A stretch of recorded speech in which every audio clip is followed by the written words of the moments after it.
Okay, so hello YouTube. This is my first video. My name is James. The name of my channel is Absolutely Defensible. Just going ahead and give you a quick introduction to give you the idea of what this channel is going to be about, and I won't have to do it every other video. Basically, I started this channel because I have unpopular opinions on film, and it was basically suggested to me by my friends that I tend to like a lot of unpopular movies, and I don't do it to be contrarian or anything like that. I have genuine love for movies that people don't have a lot of love and respect for.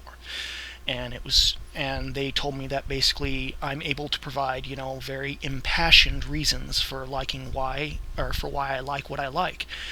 And so they said I should just go ahead and start a channel where I defend these movies that I love so much, so that's what this is going to be about. So hopefully, this is something to your liking. Hopefully it'll change your mind about some of these movies or even give you a new way to approach them. Anyways, let's go ahead and get into it. So for my first episode is a film that I've loved since I was a little kid. It is my favorite comic book film by far. That film is Howard the Duck. Yes, I know a lot of people think of it as one of the worst comic book films or an example of how comic book films can go bad, but it's something I loved since the first time I saw it, and I'm going to go into some reasons about why I love that. So to kick off, when we first get introduced, we actually see Duck World, which, it's just a variation of Earth. Everything is duck. There's a world full of duck puns, literally. The planet itself is shaped like an egg. We get, at first there's that exterior shot that we can't tell it's actually Duck World. It looks like it could be a real world location because of exterior shots, like the moon over the water and things like that.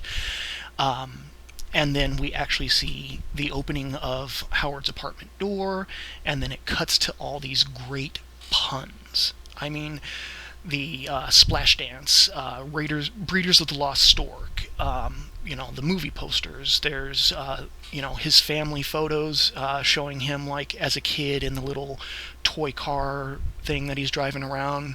There's even the funny picture of the dude in the pot farm, which is one of those jokes I really didn't get as a kid and actually enhances the film for me now. And then, he sits down, he pops on the TV, and we've got, duck versions of the TV stuff that we had back then and still have to this day. The commercials mocking the Radio Shack guy. There's the, the Jock Itch commercial in the locker room. There's the game show.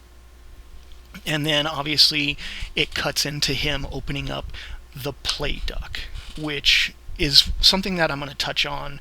Was something that was brought to my attention by one of my best friends, is that one of the problems the film had is it didn't really know what audience it was meant to be for. Like, you think of Marvel Comics at the time, that would have, made it seem like it could have been a kid's movie, but it definitely veers into some adult territory. And to me, it was just meant in the sense of a joke. He's got his beer, he's got his cigar, and then he's just relaxing after his day, and, as immediately we're pulled into the action in like less than 5 minutes, maybe 5 minutes into the film, and the chair shakes, he's pulled up and yanked through this entire apartment building. It's so powerful that it's demolishing walls. And then it goes into another one of those where it cuts through the bathroom where the duck woman is taking a bath, and everyone's like, oh, duck boobs. And it's another one of those, it didn't really know who it was for, but to me it just plays off as comedy, that she's just singing about how she's so lucky and in love, and she's even got like her little cocktail with her. That just, to me, it seems like, haven't a lot of people experienced that kind of feeling where you're just so happy and so in love that nothing can faze you? And she just like goes back to singing after he passes through. And I mean, I've even also known women who, like, once they get into a bath, that's me time, and nothing can take away from that. So to me, it all came off as a joke, and I found that really funny. And then once he actually gets pulled out of the building and the bystanders see him, he gets pulled into space. And apparently the tunnel that was created for him allows him to breathe in the open vastness of space without oxygen. cool sci-fi. And then we get into the narration, credited as the Cosmos. To me, I don't see any reason why that couldn't be one of the Watchers. Not necessarily Uatu or Uatu or however it's pronounced, but that sounds like the kind of narration we'd get from a Watcher. That's interconnection to the Marvel Universe. And that's just pretty cool right there for me. I mean, it's headcanon to be sure, but still, something fun I get out of it. And then it builds up with the score. And John Barry just does this great heroic theme where it goes, in the beginning, there was Howard the Duck. And just the heroic theme that builds up to it is just amazing to me. And then we follow his travel. He gets taken all the way, across the galaxy to Earth. And he crash lands in Cleveland in an alleyway. And he gets approached by, 80s, new wave punks who, just screw with him and then abduct him and take him into the bar. And it's so hilarious how he just immediately, as soon as it picks up, the chair starts shaking, and then for the next 10 minutes he cannot catch a break. He lands on Earth, he gets abducted, gets dragged into this club, and then they just pawn him off on the bouncer. The bouncer takes him out and throws him out, and he lands in the bag lady's trash can, or I'm sorry, shopping cart full of cans. And for the longest time, I actually thought that was Leah Thompson in a second role, based on facial features and the voice. Turns out it's not. But then he basically has to go through this army. Was it the female biker gang? He just is trying to avoid getting demolished at every turn. And it's just so much fun how it's he can't catch a break, but then he stops in the middle of it next to this couple that's making out, and he decides to grab a feel on this chick's leg, which is just, what the hell, Howard? And his defense is just incredibly weak. But once he finally gets away by getting knocked off a motorcycle into an oil drum, and he just pulls the lid over his head. He's just finally. And then we get properly introduced to Beverly. I mean, her band Cherry Bomb was playing at the club, but I have to say I love her fashion. The hairstyle, I know Leah Thompson ended up complaining about it, how she was burning her hair with the crimper and stuff like that, but it looked so amazing. It was just 80s as possible. And even seeing her walking down the road with the Misfits sticker on her guitar case, that's oh cool, street cred. And then she gets attacked by these two goons who basically aren't happy with just trying to get an autograph. They try to assault her, and he just jumps out and he demonstrates that he has martial arts training, and he gives us one of the coolest lines in history. No one laughs as a master of quack fu. That's one of my favorite lines of all time, and it's just, no one, at first they don't take him seriously, and then he just drops them, and Beverly actually helps out. And then once they actually interact, she actually just takes him at face value, even though he's an alien, he's an anthropomorphic duck, and she's just rolling with it. And then as they're going to her place, because she offers him a place to stay, we actually get introduced to some more of the actual music. Now, her band Cherry Bomb was actually, their music was written by Thomas Dolby. And, if you know Thomas Dolby, she blinded me with science. And he does a great job on all the songs that are written. And I believe Leah Thompson actually also performed the vocals for the songs, and you even got Holly Robinson Pete from 21 Jump Street in her band actually on keyboards, which was really cool. But then they get to her apartment, and she mentions that her manager helped her get the place, and once you actually see that apartment, you're able to tell that this manager is definitely not on the level. The size of this apartment is just amazing. That kind of space in Cleveland, it's like a warehouse apartment. I mean, it's probably not something you'd catch the first time around, but rewatching it, it's like, oh yeah, her manager is really trying to manipulate and use her. Like, he wants to go full Marvel versus Capcom 2 and take her for a ride. But there's still like an opportunity for the gag with like the duck purse that she has, and then the truck passing by. He's been traumatized by what happened, so he's afraid it's happening again. And then they have their little moment, and he's just they get to know each other a little better, and he's just had enough of the day, and so he goes to sleep, and she goes rooting through his wallet, and more duck puns, like the George Washington on the dollar bill, blooming ducks. Like, the duck puns are just amazing in this movie. I love good puns. I love one-liners, so that's one of the things that I really love about this film, is they managed to milk it.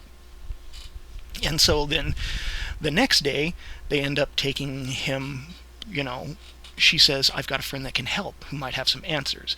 She ends up taking him to a museum, and we get introduced to a character that proves that not only is this my favorite comic book movie, but it's also my favorite Indiana Jones movie.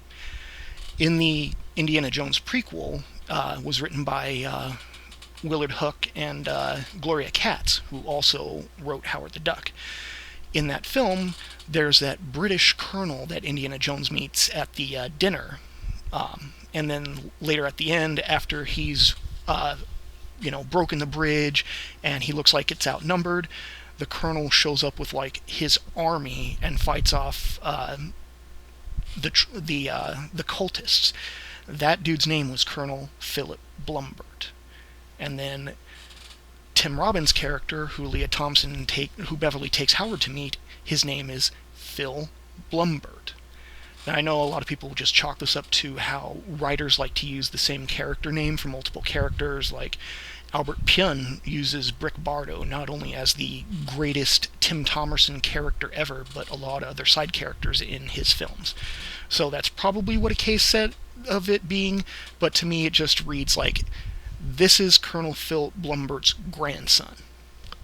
That's, more headcanon, more fun for me. And then he basically tries to put him through this test, which actually is full of these cool little Marvel references. He asks them can you burn through this with some sort of eye laser? I'm like, Cyclops.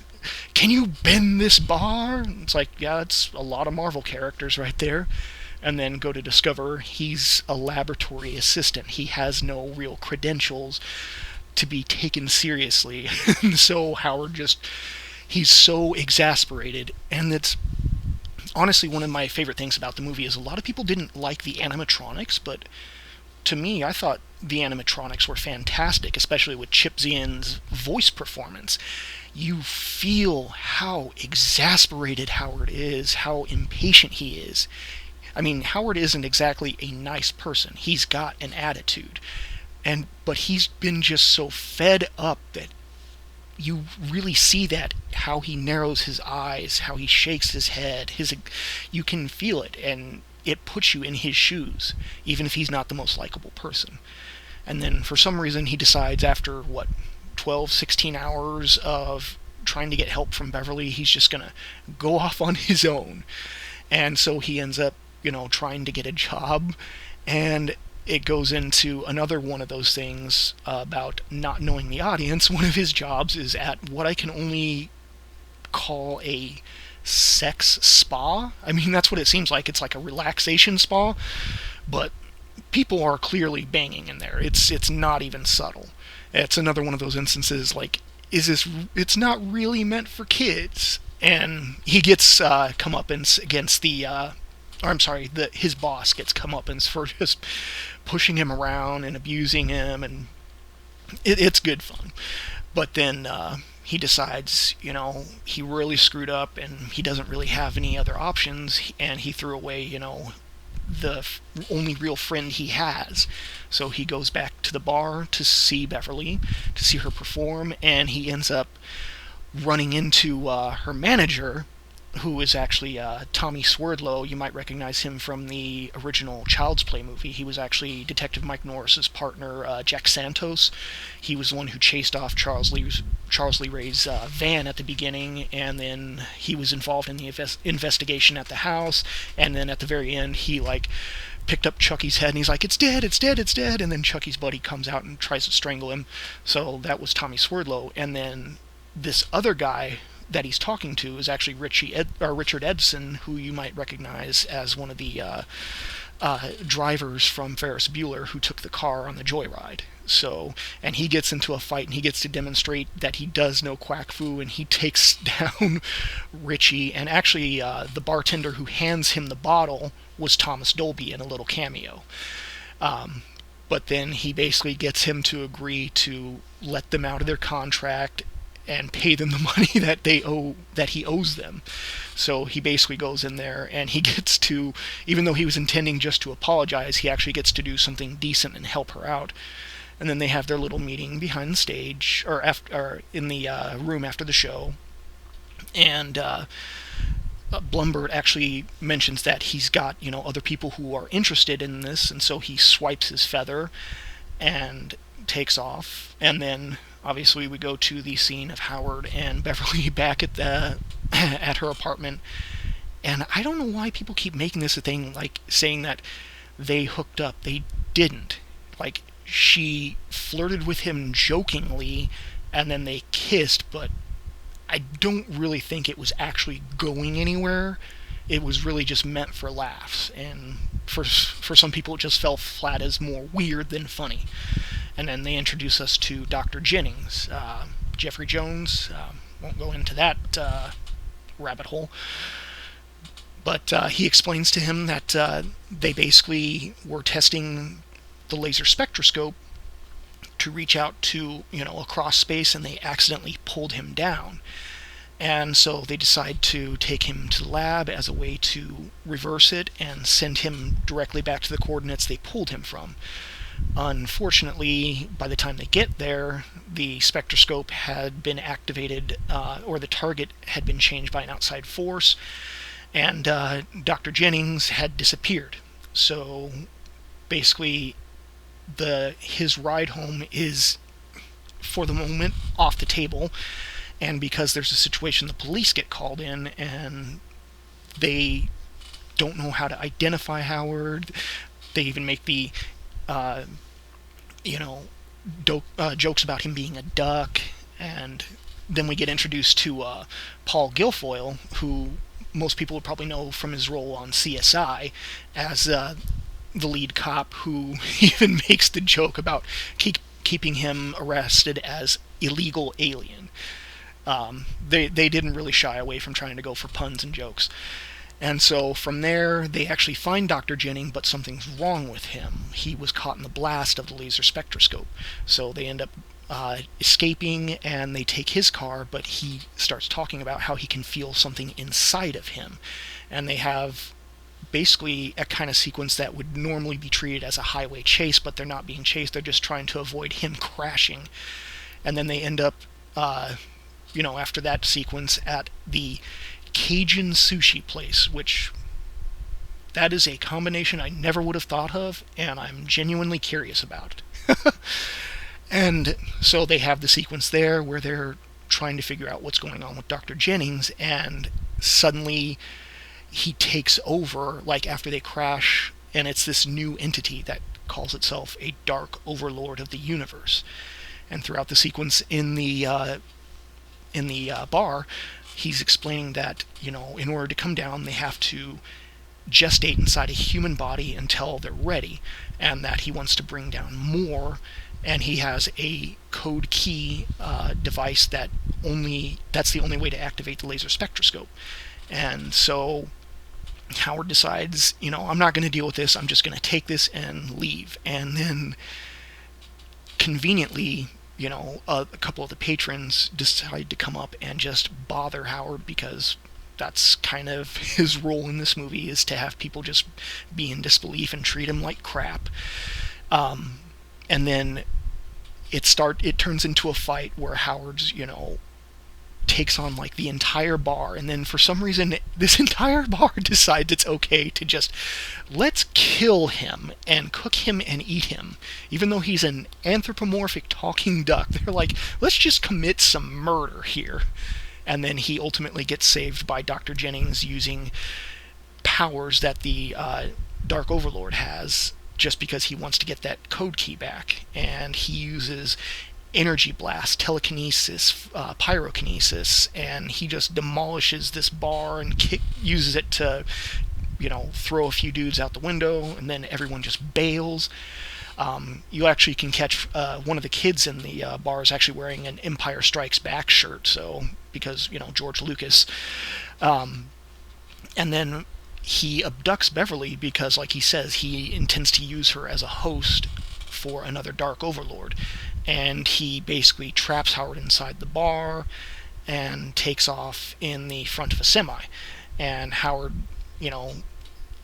almost gets run over, and then he just kind of passes out. And it turns out Phil had gotten arrested at the lab because he didn't have proper authorization to be there, and so Howard breaks him out, and then they go ahead and, as a way to try and track him down, they decide to go and take someone's ultralight plane, and kicks off some really cool sequences. We get to see, the Dark Overlord is used up a lot of power, and it actually shot a tentacle out of his mouth, like a tongue, into a cigarette lighter in the semi to try and recharge, but he still needed more power, so he takes a side trip to a nuclear power plant, and just absorbing so much energy that it completely alters his appearance. Like, his hair, like the front of it is like burned off, and it's spiky, and he's starting to look more sinister and malevolent. His nails have grown, his teeth are twisted and jagged, he's starting to get a little bit of Robotnik mustache, and at the same time, Howard and Phil are trying to fly this ultralight while they're being chased by cops, and it has the best part of the film score in it. Now, they used the main John Barry theme, but for this session they actually brought in Sylvester LeVay, and he added some percussion and some synthesizers to the sequence, which gave it a really, really good beat. And it actually, if you listen closely, it sounds very similar to Sylvester LeVay's own Airwolf theme. And it's just a great sequence. It's got, good comedy about them. They're being shot at, so it hits the fuel line, he has to repair it, and that ends up having Tim Robbins hanging by his legs and ending up dragged in the water. It's, all while being shot at with shotguns. It's, it's action, it's a chase sequence. And then they finally end up getting to the Dynatech lab. And then it starts to build up to some of my favorite parts about the film. I mean, there's the joke about the fact that Howard can't swim. Never heard of a duck that couldn't swim. And then once they get in there, Phil realizes that they're going to have to use some serious firepower to deal with this guy if he's got these kind of abilities. So he takes him to an army project, the Neutron Disintegrator. Oh my god, I love this gun. It is a freaking cannon. It is an energy cannon. It's like BFG 9000 from Doom level amazing. And so he takes that out, mounted on this cool little cart. I'm not sure what kind of transportation it is, but it seems like it's mostly for navigating around the lab quickly, or maybe moving canisters and boxes or something like that. But then he basically goes into a shoot-off. There's almost like a high noon thing where even the Dark Overlord just kind of brushes his lab jacket almost like it's a duster in a high noon shootout, and then they just go at it and their energy beams collide, and it causes this explosion that's so powerful that Jennings is basically separated from the entity and he's back to normal. Then they're trying to get Beverly away from the spectroscope, and the Dark Overlord makes its grand entrance, bursting up from underneath the grates and just bending and ripping apart the flooring and coming up. And it is one of the most awesome creature designs ever. Not quite big enough to be considered kaiju class, but still, it's so amazing. It's like lizard scorpion with arms that, like, they have like the four claws and fire tentacles, and he just still has the energy blast out of the multiple eyes and the multiple mandibles. It's just such an amazing design, and I'm actually really surprised that a toy company like Nika or McFarlane Maniacs or Movie Maniacs, Todd McFarlane's group, I'm surprised no one's done a set of like a Dark Overlord of the Universe figure like yay big, and then like Howard on that transport thing with the neutron disintegrator. But they go at it, and Howard basically has to end up shoulder mounting it like a freaking rocket launcher, and he blows the thing up. But they realize that he's already opened the gateway and more Dark Overlords are on their way down, and so Howard basically has to sacrifice his chance to go back home. He has to give up everything he had and be stuck on this planet with a completely uncertain future at that point. And so he does the selfless thing. He fires at the laser spectroscope and destroys it. And then there's a fun little joke where he pretends that he's contaminated with one, that I am not Howard anymore, and gives them a little scare. And then we cut to a scene of him actually performing at a concert, or actually I should say Cherry Bomb performing at the concert, and he's their manager, but they pull him out on stage. It was actually intended to be part of the act, but he triggered it earlier than he was supposed to, ending up on this platform that just drops him into it. And so Phil has to bring him the guitar, and he just jams in with it, and the audience loves him, and it's a great happy ending. I was kind of disappointed that when they did the DVD and Blu-ray releases later on, they didn't actually include the music video that was made for that movie that actually has like Phil in like a record manager's office and then discussing Howard the Duck. But overall, it's so much fun. It's a light-hearted film. I mean, yeah, you can hold it up against movies like comic book movies like The Dark Knight and say that it doesn't compare, but it was never meant to be that kind of movie. It was always meant as something more fun. And let's face it, if there's anyone who actually enjoys anything from Pixar, well, guess what? You can thank Howard the Duck, because it underperformed so badly that George Lucas had to end up selling off like a lot of his animation studio, and that got picked up by Disney, which in turn ended up becoming Pixar. So if you like Pixar movies, then you better put some respect on Howard's name. But yeah, basically, Howard the Duck is a movie that I love. I can't say enough good things about it, and I'm sad that so many people dislike it. So I'm hoping that, maybe I can change some people's minds with this, or maybe get someone to go back and look at it with, fresh eyes and just appreciate it for what it is. So yeah, that's my absolutely defensible review of Howard the Duck, and thank you for checking it out. If you like it, go ahead and subscribe. I'll be doing more of these videos. Thank you very much for your time, and I hope you guys have a great day.